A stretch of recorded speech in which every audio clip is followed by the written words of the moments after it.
Oi, pessoal, tudo bem com vocês? Sejam bem-vindos a mais uma aula de geografia.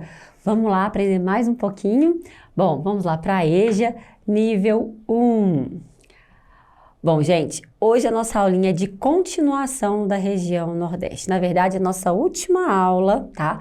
Sobre essa região. A gente está aí umas 2 aulas falando já sobre a região Nordeste e hoje nós vamos finalizar essa região brasileira, certo? Então, para você que está nos acompanhando, que já assistiu as outras aulas, vamos aí terminar esse conteúdo. Para quem não assistiu, vamos começar agora, porque ainda dá tempo.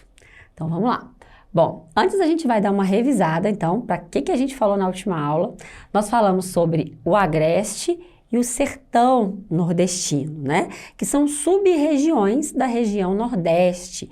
Então, o Agreste, que funciona como uma região de transição entre a zona da mata e o sertão nordestino, aonde a gente vai ter um clima tropical subúmido e já começa a apresentar algumas características, né, em uma determinada região do clima semiárido, né, uma vegetação não mais tão densa, uma vegetação já mais baixa, mais rala e aqui o sertão, que a gente também conhece como a nossa caatinga, né? Que é uma área do Nordeste, onde a gente encontra o polígono das secas, que é a região mais seca do nosso país e aonde a gente, infelizmente, também carrega aí alguns problemas sociais, certo? E agora a gente vai partir para a última, né, sub-região da região Nordeste, que é o meio norte. E ele está exatamente aqui, ó, tá? Então a gente falou sobre a zona da mata, sobre o Agreste, sobre o sertão e agora a gente vai para o meio norte, tá? O meio norte, gente, se a gente for olhar bem no mapa, aqui a gente já tem o estado do Pará, tá? Que é Tocantins, e essa região aqui eu já vou ter floresta amazônica. Eu já vou apresentar trechos aqui, parte aqui do Maranhão de floresta amazônica. Então eu vou ter uma transição entre o semiárido e a floresta amazônica. O meio norte, ele funciona dessa forma, como um mecanismo de transição entre a floresta amazônica e o sertão nordestino, tá? Então ele tem uma vegetação muito característica, muito própria, que vai ser a mata de cocais. E olha ela aí, que linda, né? Parece que foi plantada a mata de cocais, mas ela é natural, né? E agora a gente já vê um aspecto bem mais verde, uma mata já mais densa, né? Diferente do que a gente viu no Agreste, diferente do que a gente viu no semiárido. Então aqui eu já tenho uma vegetação mais exuberante, justamente porque ela é mais úmida, certo? Então ela acaba se tornando mais exuberante, certinho? Então aí estão os nossos coqueiros, né, da mata de cocais. Muito importante também para a questão do extrativismo, certo? A mata de cocais, ela vai proporcionar aos moradores da região uma boa alternativa de renda. Por quê? Porque eles utilizam a mata em pé para colher os frutos, para usar as folhas, para artesanato, enfim, para várias funções e o coco para alimentação, para fazer óleo. Então, é uma importância muito grande, inclusive, manter a árvore de pé, né? É a questão do extrativismo, da sustentabilidade. Então, olha só, quais são as principais atividades econômicas dessa região? Então, muito ligadas à presença da mata de cocais. Então, a gente tem aqui o extrativismo vegetal, e aí a gente tem a extração de carnaúba, extração de óleos e ceras, e o outro tipo de outra espécie que a gente tem, que é o baboaçu, que é o palmito e o coco, certo? E aqui a gente tem uma figura aí de uma castanheira, né? Uma figura típica também da região meio norte. E a gente ainda vai encontrar a pecuária, essa pecuária também extensiva, o gado criado solto, sem alta tecnologia. Parte dessa pecuária é voltada para a subsistência das famílias que moram nessa região. E aqui a gente tem as quebradeiras, que são as mulheres, né, envolvidas na extração do coco, tá? Do babuçu. Então, elas passam o dia ali tirando a castanha, né, desses cocos e elas vão vender, elas torram esse coco e essa castanha e elas vendem, tá? E geralmente quem está envolvida nessa prática são as mulheres, e aí até mesmo como base, né, da família, né, da estrutura familiar da região do meio norte nordestino. Bom, uma outra questão que a gente tem importante na região, se a gente voltar aqui no mapa, ó, Vamos só voltar aqui. Tá vendo que a meio norte, ela vai ter aqui o litoral do Piauí e o litoral do Maranhão, né? São dois litorais inteiros aí dessa região meio norte, certo? E a gente vai ter aqui, bem nesse litoral norte, né? O porto de Itaqui, certo? Na cidade de São Luís, que é a capital do Maranhão. Então, aqui é o estado do Maranhão e aqui é o estado do Piauí. Um pedacinho do Piauí está aqui, né, na região, na região do sertão, e a maior parte está aqui no meio norte. Então, é bem aqui nesse litoral que a gente vai encontrar a imagem desse porto, certo?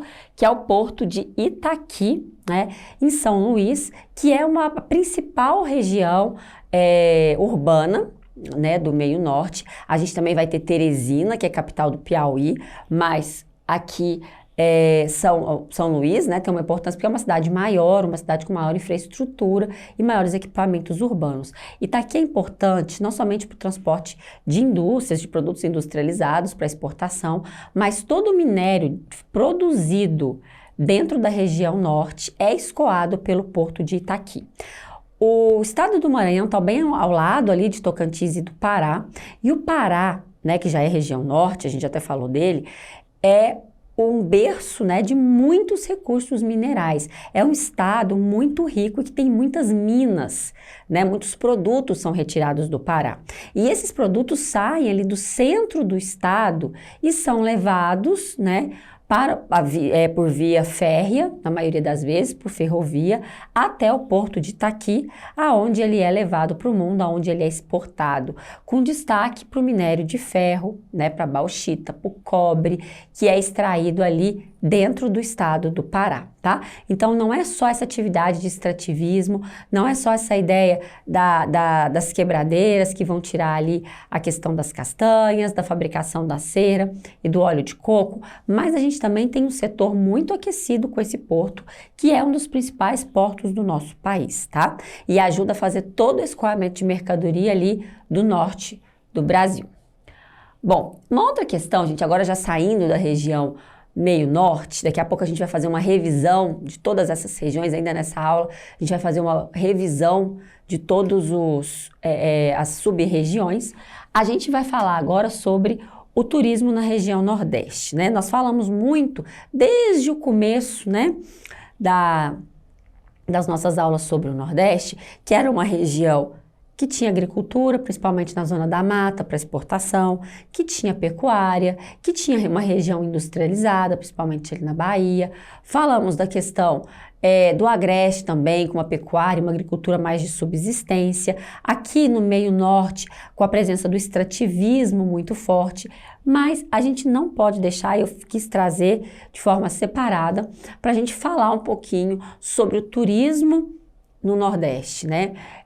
Boa parte do PIB nordestino, ele é composto, né, pela questão turística, né, e assim, principalmente com o litoral. A gente tem paisagens belíssimas no litoral nordestino e que são fonte de renda, né, são aí formadores da renda dessa região. Aqui uma imagem de Maragogi e aqui uma imagem da Chapada das Mesas no Maranhão. Então, nem só litoral também a gente vai falar na região nordeste, mas a gente também tem o interior com relevos maravilhosos, com formações maravilhosas. A gente tem a Chapada Diamantina ali no interior da Bahia também, que recebe muitos turistas, né? E a gente tem também a Fernando de Noronha, que faz parte da região Nordeste, que é um distrito estadual de Pernambuco. Tudo isso são grandes atrativos para turistas, né, que vêm para essa região, certo? Então, a gente não pode deixar de falar que talvez hoje o turismo seja aí o grande carro-chefe na construção da economia do Nordeste brasileiro e é procurado tanto por turistas nacionais como por turistas estrangeiros, com grandes redes de hotelaria, né? Bom, gente, agora eu trouxe um exercício que, na verdade, a gente vai usar esse exercício para fazer uma revisão grande, tá? De todas as sub-regiões. Como a gente vai encerrar hoje a nossa matéria de Nordeste, eu quero, antes da gente passar para a próxima região, a gente fazer, né, voltar aí e relembrar as principais características. Então, a primeira pergunta que eu coloquei é a seguinte: Cite quais são as sub-regiões nordestinas. E a gente vai vir aqui no mapinha que eu coloquei para a gente poder olhar isso. Então, Zona da Mata, Agreste, Sertão, Meio Norte. Então, não vamos esquecer essa subdivisão. Zona da Mata, Sertão, Agreste, Sertão, Meio Norte. Certinho? Então, olhem para esse mapa com atenção, gravem ele aí, né? Para vocês não esquecerem quais são as 4 sub-regiões nordestinas. Depois eu coloquei uma outra pergunta. Mencione as características de cada uma delas. Então, agora a gente vai fazer a nossa revisãozinha aí, tá? Então, vamos começar aqui da Zona da Mata, que foi a primeira que a gente falou. Gente, a Zona da Mata, ela é bem no litoral brasileiro, então ela tem aquela cara de Brasil muito tropical, né? Foi aqui que os portugueses chegaram, ali na região de Porto Seguro. Então, foi aqui que se deu a ocupação inicial do nosso país. Então, é uma região que tem muito ainda heranças do colonialismo português, né? É a região mais densamente povoada também da região, onde a gente vai encontrar o maior número de população, certo? E a gente vai ter originalmente a presença da Mata Atlântica, que hoje, infelizmente, praticamente não existe, né, mais nessa região. A gente tem alguns pontos que estão em áreas de reserva, de preservação ambiental, porque no mais essas árvores desapareceram. E a gente tem que lembrar que aqui era reduto de pau-brasil, que infelizmente, né, deixou aí, na sua grande parte, de existir em função de vários motivos, entre eles a própria expansão do espaço urbano, a própria atividade agrícola e pecuária. Aqui na Zona da Mata a gente vai ter grandes latifúndios, que são aquelas fazendas voltadas para exportação. Principalmente aqui o cacau é um exemplo que a gente tem que dar sempre. O Brasil é grande exportador de cacau e a região da Zona da Mata é onde a gente vai encontrar essas grandes lavouras. É a região mais desenvolvida do país, da região, né? Da região Nordeste, aonde a gente vai ter ali Salvador, onde vai ter várias das capitais, né? Estão aqui. Natal, enfim. Depois a gente tem aqui o Agreste, que é uma região menorzinha, né? O Agreste, ele vai funcionar como uma região de transição, né? A gente ainda havia na aula passada falado sobre ele. O Agreste, ele é uma região de transição entre a Zona da Mata e o sertão nordestino, tá? Então, ele vai ter características subúmidas, que é um tropical subúmido, e já trechos de semiárido, né? Então, a gente vai ter uma escassez de chuva maior que na Zona da Mata, mas ele ainda é mais úmido do que o sertão. E a gente vai ter uma pecuária extensiva, voltada para subsistência, uma agricultura também extensiva, sem uso de muita tecnologia, tá? Depois a gente vem para o sertão. O sertão que eu já falava para vocês na outra aula, que é a imagem mais vendida do Nordeste brasileiro, né? Que se a gente não está falando das praias do litoral, como eu acabei de mostrar as imagens, a gente está falando da ideia da seca. E todo mundo às vezes fala do Nordeste, vem muita ideia da seca, da pobreza mesmo em mente, né? Mas a gente viu que o Nordeste não é só seca, que o Nordeste não tem só indicadores baixos, mas o sertão seria essa área onde esses indicadores mais baixos e aonde essa questão da pobreza sobressai. Né, justamente por causa de um problema socioeconômico histórico, agravado pelas condições da falta de chuva. O que faz o sertão nordestino estar aqui, um dos principais fatores, é a presença de um planalto, que é o Planalto da Borborema, que é uma serra, que funciona como uma barreira orográfica, né, e faz chover aqui no Agreste, mas quando as nuvens passam para o interior do sertão, elas estão secas, e aí provoca a falta de umidade em toda a região Nordeste, que também é aqui que a gente vai encontrar o polígono das secas. Depois, a gente tem o Meio Norte, que foi a aulinha que a gente acabou de ter hoje, né? Que a gente falou que também funciona como uma região de transição entre o sertão nordestino e a floresta amazônica. É a área da mata de cocais, onde a gente tem aquele porção de coqueiros, né? É uma área onde a gente tem muito extrativismo, pecuária e agricultura. Essa pecuária e agricultura também de forma extensiva, né, sem uso de grandes tecnologias. De todas essas regiões, a que vai usar mais tecnologia na questão da agricultura, gente, é a Zona da Mata, tá? toda a tecnologia, essa ideia de exportação, de produtos voltados para exportação, ela está aqui na Zona da Mata. As demais regiões, a gente vai ter pecuária e agricultura de forma extensiva, sem uso de grandes tecnologias. E no sertão, essa pecuária, essa agricultura, ela é voltada para subsistência, né? Para própria fornecimento para as famílias ali, daqueles sertanejos, né? Gente, então essas são as principais, né, as sub-regiões nordestinas com as suas principais características, né? Lembrando como um todo que a região Nordeste é a região que mais tem estados no nosso país, né? Então a região de primeira colonização, é uma região que tem uma boa parte ali desenvolvida, mas que tem as mazelas ali associadas à escassez de chuva do sertão nordestino. Mas vale lembrar que a caatinga, que é a vegetação que forma o sertão, é uma vegetação endêmica. A gente só encontra ela daquela forma aqui no sertão nordestino, no Brasil. A gente não vai encontrar ela em outro lugar do mundo, certo? Então acaba que é uma região também muito rica em biodiversidade.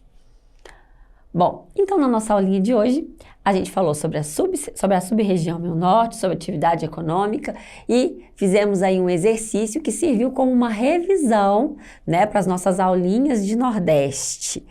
Bom, gente, a região Nordeste acaba por aqui. Na próxima aula a gente já vai começar outra região do país. Eu aguardo vocês, continuem seus estudos sempre. Espero aí estar contribuindo para que vocês aprendam cada vez mais. Um beijo enorme, obrigada pela audiência, até mais.